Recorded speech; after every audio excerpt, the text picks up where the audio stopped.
guys, welcome back to my YouTube channel. It's been a while since I posted anything and I'm super excited to finally get something out there. Today I am doing a story time with my little sister, so let's snap her in. Hey! I want to tell them the story of the melted cup.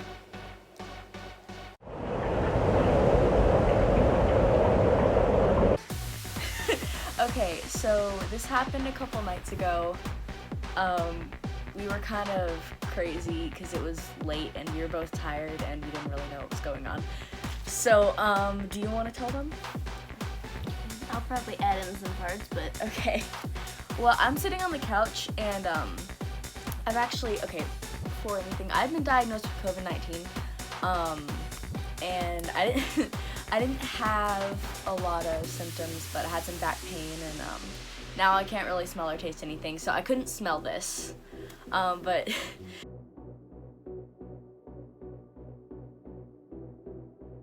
So I was watching something on TV and she was in the kitchen. I heard her microwaving something and she says, "Hey Aaron, don't come in the kitchen." And obviously when your 10-year-old sister tells you not to come in the kitchen, there's a problem. So I don't come in the kitchen, but I'm like scared. I kind of thought she'd like set the house on fire or something. And so eventually I do go in there and there's a cup. We actually have that cup, where she kept it in a plastic bag, but you know, it looks like an ordinary Batman cup. But if you see, it's been melted. Actually, I'll take it out of the bag. Oh no, it's gonna leak everywhere. Yeah, it's gonna leak. Yeah. I'll put it over the bag. But it almost there's a stuck hole, to the there's a microwave hole, thing. and there's still chocolate stuck in there. Would you like to tell them what you were trying to make? Okay, I did not know what I was doing. Clearly. I was crazy. I was very sleepy. As if I were drunk. No, she's not drunk. No I'm not alcohol. drunk. I'm not drunk, but seemed like I was if you had seen me. You were high on life. Yeah. You could tell. She was trying to make Hershey syrup. So kids, don't put plastic cups in the microwave. It's not good. Grab the first thing I saw, okay? Yeah, she's trying to defend herself. First but thing really, I saw. Don't let your 10-year-old siblings use the microwave unattended if it's past 10:30. Because let's face it, like 12. Yeah, it was late. Yep. So yeah, that's the story. Also for this video, wanted to kind of explain to you guys what's going on.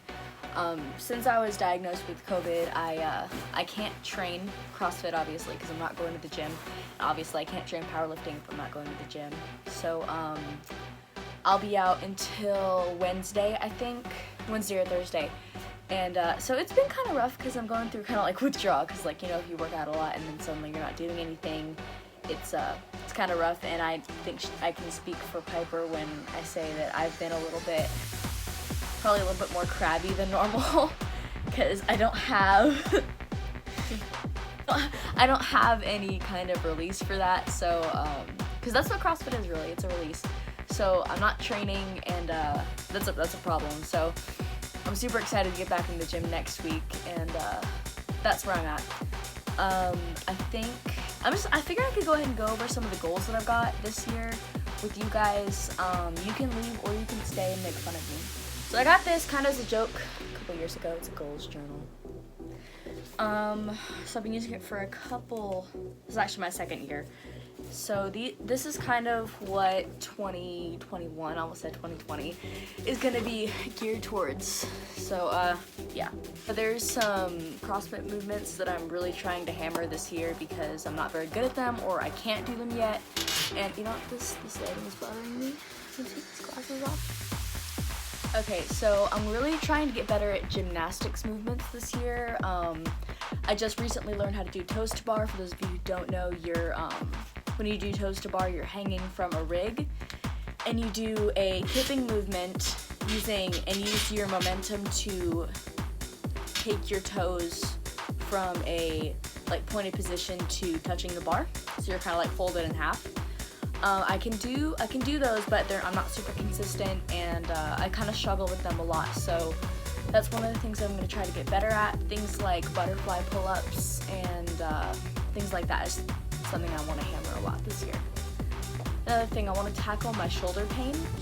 I have issues with weak, I guess my rotator cuff is weak, and it causes me to have pain in my left shoulder. So I'm really hoping that this year I can really tackle those resistance bands and do some crossover symmetry and really get it back to full strength, because it's keeping me from doing a lot of overhead lifting, and that's a big part of CrossFit. So hopefully I can work on that this year. Right, so I want to work on my cardio, so my assault bike, rowing, and running capacities. Those are all, they're not terrible. At least my assault bike and rowing isn't terrible, but my running needs some work, and both those other movements I struggle with. So like if I see those in a workout, I get, I'm like, oh, I'm kind of nervous for that, because I'm not very good at it. So those are some things I want to tackle. Yeah, see, I've also got some powerlifting goals that I want to share with you guys. So this year I want to bench press 165. So that's a big goal for me. Right now my max is 137, and bench press is really slow moving for me. It's something that I have to work really hard to gain, like 10 pounds on it is big. So I'm really hoping that I can tackle that and get those gains this year, because I've got something big at the end of the year that I'm going to share with you guys in a future video. Another thing is strength endurance. So what that means is, in CrossFit a lot of the times we use barbells during the WODs, the workout of the day. It's metabolic conditioning. And I have trouble holding on to it for multiple reps. So if there's, like a lot of deadlifts or a lot of cleans or whatever movement that we're doing, I tend to want to do small sets and rest for a while. And that's not something that I can do if I want to be a serious athlete. And so I'm really trying to work on, just the mental capacity of not putting that bar down, of sticking with a certain number for the set. So that's another thing that I want to work on this year. Alright, and the very last thing is my mental stamina. And that's not something that you can just, oh, I'm better at mental stamina now. It's something that you work on every day. And there's not going to be a point where I say, oh, my mental stamina is just as good as it can possibly be. It's something that you work for and you can always see improvement on. So it's just, the effort. It's not giving up. It's not putting the bar down, not stopping running. Do one more rep, just like one after the other. And it's something that I think all athletes struggle with at some point, is just realizing that you're bigger than your workout. You can crush it. You have the power to do it, and you just have to, the mental game is more than half the battle. So that's really big. Anyway, so that is my short story time, and those are my goals for this year. I'm going to talk more about them, and hopefully when I get back into the gym, I'll film some training sessions for you guys and talk more about my, my goals that are geared toward powerlifting. So yeah, that's basically the video. Also, for people diagnosed with COVID-19, apparently there's like some cardiac concerns. I don't really know what it is, but apparently some athletes have had heart issues after COVID-19. I'm not saying I necessarily do, and that every person does, but we're gonna talk to a doctor, because obviously we don't want me working out as hard as I do with heart issues, because that would be bad. So there hasn't been really any signs of it, but I'm not really working out right now, and I want to get checked out before we go forward with me going back to the gym. But anyway, thank you guys so much for joining me. I'm super happy to be back, and I will keep you guys posted with COVID updates and all that. So, bye!